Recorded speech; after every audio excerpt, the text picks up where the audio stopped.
সব স্কুল থেকে পিকনিকে নিয়ে যাচ্ছে, আপনি কি নিয়ে যাবেন না? পিকনিক খাবি? ঠিক আছে তাহলে কালকে চল, 10টার সময় পদ্মপুকুরে সবাই চলে আসবি, ঠিক আছে? কই রে বেঙ্গি কই? জানি না ম্যাম। ঠিক আছে দেখি ও কখন আসছে, তোরা তাড়াতাড়ি হাত চালা।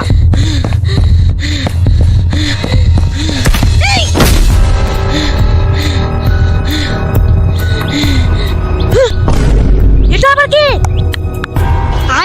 এটা আবার কেমন ভাষা? আরে এ কোথা থেকে আসলো? এ তো আমার পিছু ছাড়া নামেই নিচ্ছে না, আমি পালাই। বেঙ্গি চলে এসেছে। বেঙ্গি এটা কাকে নিয়ে এসেছিস তুই? জানি না ম্যাম, আমি আসার পথে হোঁচট খেয়ে পড়ে গিয়েছিলাম আর সেখান থেকে পিছু নিয়েছে। কি রে তোর নাম কি? ঝিঙ্গালালা হু হু হু হু। কোথা থেকে এসেছিস তুই? দাঁড়া, তুই এই ভাষা বুঝবি না, তোকে অন্য ভাষায় বোঝাতে হবে। বেঙ্গালালা